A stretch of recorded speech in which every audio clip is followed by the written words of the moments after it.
नमस्कार दोस्तों, बहुत बहुत स्वागत है आप सभी का हमारे YouTube चैनल यशस्वी एकेडमी में। दोस्तों, मध्य प्रदेश में अभी उच्च माध्यमिक शिक्षक और माध्यमिक शिक्षक की द्वितीय काउंसलिंग प्रक्रिया चालू हो गई है। उसी क्रम में अब प्राथमिक शिक्षक भर्ती से संबंधित काउंसलिंग प्रक्रिया भी जल्द ही शुरू होने वाली है। जी हाँ दोस्तों, प्राथमिक शिक्षक की काउंसलिंग प्रक्रिया के शुरू करने के आदेश जारी कर दिए गए हैं और उसमें क्या क्या प्रक्रिया होगी और क्या क्या दस्तावेज अभ्यर्थियों को जारी रखने हैं अपने स्तर से, उन सभी की कंप्लीट जानकारी इस वीडियो में हम आपको देंगे। तो अंत तक बने रहें और इस वीडियो को ज़्यादा से ज़्यादा शेयर कर दें। चलिए वीडियो शुरू करते हैं। तो दोस्तों, प्राथमिक शिक्षक भर्ती की पात्रता परीक्षा में अर्ह पाए गए आवेदकों से काउंसलिंग के लिए निर्देशिका जारी कर दी गई है। जहाँ दोस्तों यह निर्देशिका लोक शिक्षण संचालनालय के द्वारा जारी की गई, लेकिन इसकी दिनांक इसमें स्पष्ट नहीं हो रही। तो इस निर्देशिका में आपको सारे निर्देश दिए गए कि आपको काउंसलिंग प्रक्रिया में क्या क्या आपके चरण होंगे, किस प्रकार से आपको सारी कार्रवाई करनी है, किस प्रकार से आपकी योग्यताएँ होगी, किस प्रकार से आपको डिस्क्वालीफाई किया जाएगा। इस सारे संबंध में के बारे में आज की इस वीडियो में हम आपके सामने बात करेंगे। तो आइए पूरे कंप्लीट इस निर्देशिका को हम आपको शॉर्ट रूप में समझाते चलते हैं। तो दोस्तों, इस निर्देशिका का सबसे पहला पॉइंट दिया गया है कि आपकी जो भी भर्ती होगी वो भर्ती नियम 2018 के तहत होगी।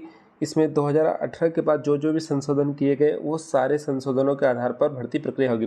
प्राथमिक शिक्षक भर्ती परीक्षा 2020 इस संबंध में भी कुछ निर्देश जारी किए गए, उस आधार पर भी होगी और दिनांक 29 सितंबर 2022 के आधार पर की जाएगी। मतलब ये जो सारे नियम हैं, इन दिनांकों को जारी किए गए, उसके आधार पर ये भर्ती प्रक्रिया की जाएगी। जिला और प्रवर्ग और रिक्तियाँ परिशिष्ट एक में संलग्न है। दोस्तों, अभी रिक्तियों के संबंध में परिशिष्ट एक इसमें अपलोड नहीं किया गया है, जिसे आएगी उसके बारे में हम आपको अलग से बता देंगे। इसके बाद इसमें शैक्षणिक एवं व्यावसायिक योग्यता क्या क्या होनी चाहिए। दोस्तों, प्राथमिक शिक्षक के लिए शैक्षणिक योग्यता क्या होनी चाहिए, तो सबसे पहले तो आपको प्रोफेशनल एग्जामिनेशन बोर्ड द्वारा जो परीक्षा ली गई थी 2021-22 में, वो पास होना अनिवार्य है और निर्धारित प्रतिशत के साथ उत्तीर्ण की हो, ये होना चाहिए। उसके साथ दूसरी कंडीशन ये होना चाहिए कि कम से कम 50% अंकों के साथ 12वीं परीक्षा उत्तीर्ण की हो तथा प्रारंभिक शिक्षा शास्त्र में मतलब 2 वर्ष का डीएड आपने किया होना चाहिए, या उसके साथ में आपने अगर डीएड नहीं किया है तो 50% अंकों के साथ स्नातक उपाधि तथा बीएड आपने किया होना चाहिए। कम से कम 45% अंकों के साथ हायर सेकेंडरी तथा समकक्ष राष्ट्रीय अध्यापक शिक्षा परिषद से आपने 2 वर्ष का डिप्लोमा किया होना चाहिए। 50% अंकों के साथ हायर सेकेंडरी तथा प्रारंभिक शिक्षा शास्त्र में 4 वर्षीय बीएलएड होना चाहिए, या 50% अंकों के साथ में हायर सेकेंडरी या शिक्षा शास्त्र में 2 वर्ष का डिप्लोमा। उसके साथ ही कुछ है स्नातक उपाधि के तथा प्रारंभिक शिक्षा शास्त्र में 2 वर्षीय डिप्लोमा होना चाहिए। इनमें से कोई सी भी अगर आपके पास है तो आप इसके लिए पात्र हैं। उसके साथ ही इसमें नोट दिया गया है। तो नोट में क्या आपको बताया गया है कि आरक्षित वर्ग जैसे अनुसूचित जाति, जनजाति, पिछड़ा वर्ग तथा दिव्यांग के अभ्यर्थियों को जो शैक्षणिक योग्यता में अर्हताकारी अंक है उसमें 5% की छूट दी जाएगी। चलो दोस्तों, अगर आप इस कैटेगरी में आते हैं तो आपको जो भी जैसे 50% अंकों के साथ उत्तीर्ण की होना चाहिए। अगर इस कैटेगरी में आते हैं आप तो 5% अंकों की आपके हो छूट दी जाएगी। उसके बाद अगला पॉइंट आता है आयु सीमा। इसके संबंध में तो आपकी न्यूनतम आयु सीमा 21 वर्ष होना चाहिए और अधिकतम आयु सीमा के संबंध में एक चार्ट जारी किया गया है। तो आवेदक कौन कौन सा होना चाहिए उसके संबंध में, पुरुष आवेदक है तो अधिकतम आयु सीमा होगी 43 वर्ष, महिला आवेदक है तो 48 वर्ष। पुरुष या महिला आवेदक है मध्य प्रदेश शासन के निगम, मंडल, स्वसहायी संस्था के कर्मचारी तथा नगर सैनिक हैं तो 48 साल। महिला पुरुष है अगर आरक्षित वर्ग में आते हैं, SC ST OBC में आते हैं तो 48 साल। दिव्यांग के लिए भी है इसमें 48 साल। उसके साथ में इसमें अतिथि शिक्षक के लिए विशेष छूट दी गई है। अतिथि शिक्षक जिसने 3 शैक्षणिक सत्रों में 200 दिवस का कार्य अगर किया है तो उनके लिए, पुरुष आवेदकों के लिए आयु सीमा में छूट है 52 वर्ष, महिला आवेदकों के लिए 57 वर्ष, आरक्षित वर्ग के लिए 57 वर्ष और दिव्यांग के लिए भी 57 वर्ष हैं। उसके बाद मेन पॉइंट है इसमें आयु की गणना 1 जनवरी 2022 के आधार पर की जाएगी। उसके साथ ही इसमें अब पढ़ लेते हैं आरक्षण। तो आरक्षण के संबंध में तो दोस्तों आरक्षण के संबंध में आरक्षण नियम जो भी पुराने नियम हैं SC ST OBC के लिए, वो पुराने नियम के आधार पर ही आरक्षण दिया जाएगा। उसके लिए महिलाओं के लिए 50% पद रिक्त के लिए आरक्षित है और भूतपूर्व सैनिकों के लिए 10% पद आरक्षित रखे गए हैं। उसके साथ ही इसमें 3 शैक्षणिक संवर्ग में अंतर्गत सीधी भर्ती के शिक्षकों के पदों को रिक्त उपलब्धियों की मतलब जितनी रिक्तियां होगी उससे 25% रिक्तियां अतिथि शिक्षकों के द्वारा भरी जाएगी, जिन्होंने न्यूनतम 3 शैक्षणिक सत्रों में 200 कार्य दिवस होना अनिवार्य, 3 सत्र भी होना चाहिए और 200 दिवस कार्य दिवस भी होना चाहिए। उसी प्रकार दिव्यांग के लिए 6% पद आरक्षित रखे जाएंगे तथा आरक्षण प्रत्येक श्रेणी के लिए 1.5% की सीमा निम्नानुसार रहेगी। अब उसमें कौन कौन से कैटेगरी में आएंगे? दृष्टिबाधित, कम दृष्टिबाधित, बहरे, कम सुनने वाले, लोकोमीटर और भी अधिक। उसके बाद अगला पॉइंट हम देख लेते हैं। समस्त अंक सूची या उपाधि शैक्षणिक एवं व्यावसायिक मान्यता प्राप्त संस्था के ही मान्य होंगे। इसके अतिरिक्त अन्य समस्त आवश्यक प्रमाण पत्र राज्य शासन द्वारा अभिविहित समक्ष प्राधिकृत अधिकारी द्वारा जारी किए गए ये प्रमाण पत्र ही स्वीकार किए जाएंगे। यह दायित्व तो पूरी तरह से अभ्यर्थी का होगा।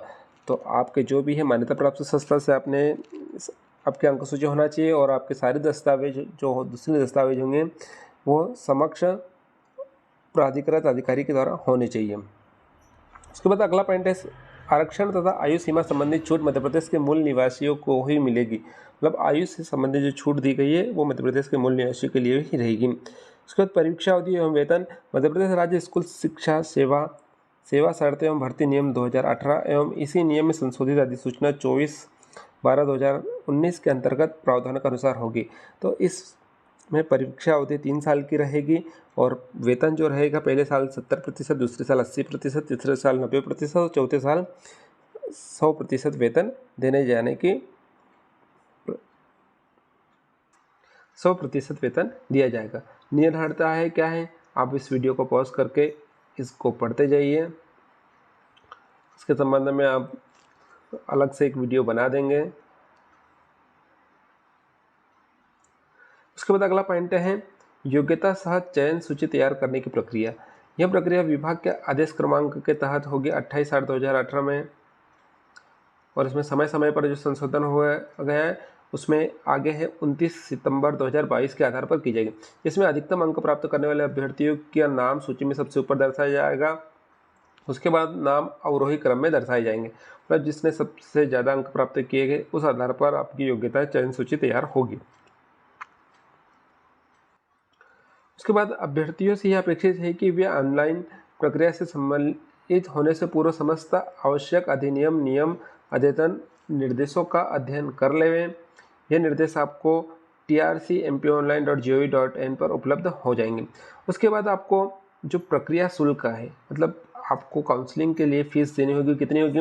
अनारक्षित वर्ग के लिए 200 रुपये तथा अनुसूचित जाति, जनजाति, SC मतलब पिछड़ा वर्ग और दिव्यांग के लिए फीस है 150 रुपये। तो ये आपको फीस जब आप दस्तावेज अपलोड करेंगे आपके उस समय देना होगी।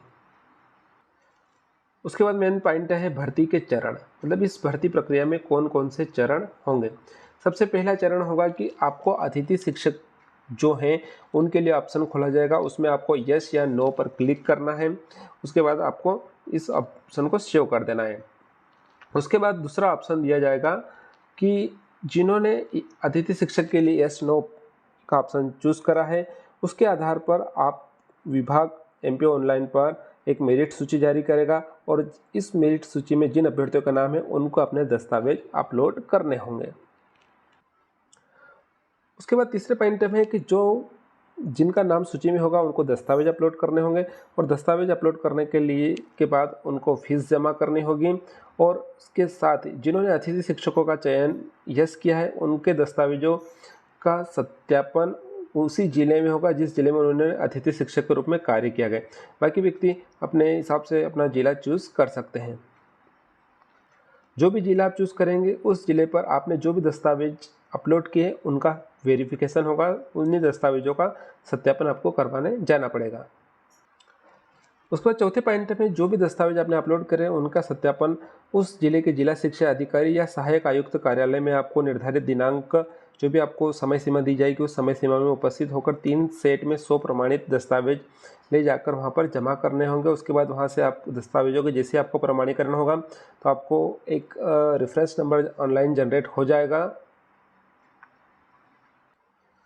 उसके बाद अगले पॉइंट में है कि दस्तावेजों के सत्यापन उपरांत अंतिम रूप से अर्ह पाए गए अभ्यर्थियों की चयन सूची जारी की जाएगी और जो व्यक्ति अंतिम रूप से चयन सूची में जो सम्मिलित होंगे उनको पोर्टल पर दर्शाई गई रिक्तियों के आधार पर पदस्थापना की जाएगी, मतलब उनके आदेश जारी हो जाएंगे और उनको स्कूल अलॉट हो जाएंगे।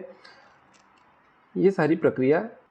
उसके बाद मेन पॉइंट है समस्त अभ्यर्थियों को यह स्पष्ट किया जाता है कि वे समस्त दस्तावेज यथा जाति या शैक्षणिक योग्यता, व्यावसायिक योग्यता, अनुभव, आरक्षण संबंधी अन्य दस्तावेज पोर्टल पर अपलोड किए जाने की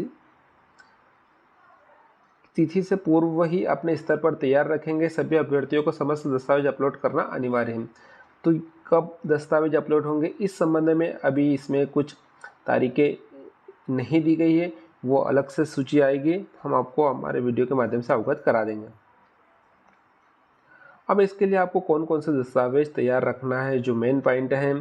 सबसे पहला है जन्म तिथि के लिए 10वीं की मार्कशीट, 12वीं की अंक सूची, स्नातक उपाधि की अंक सूची, आरक्षण का लाभ प्राप्त करने वाले अभ्यर्थियों के लिए अनुसूचित जाति, जनजाति, पिछड़ा वर्ग, आर्थिक रूप से कमजोर प्रवर्ग जो भी लागू हो से संबंधित जाति प्रमाण पत्र जो मध्य प्रदेश के समक्ष अधिकारी द्वारा जारी वैध नवीनतम डिजिटल प्रमाण पत्र हो। जी हाँ दोस्तों, जो भी आपको जाति प्रमाण पत्र अपलोड करेंगे या ईडब्ल्यूएस को अपलोड करेंगे वो नवीनतम होगा और डिजिटल प्रमाण पत्र ही मान्य किया जाएगा। मध्य प्रदेश का स्थानीय निवासी प्रमाण पत्र, अतिथि शिक्षक अनुभव के संबंधित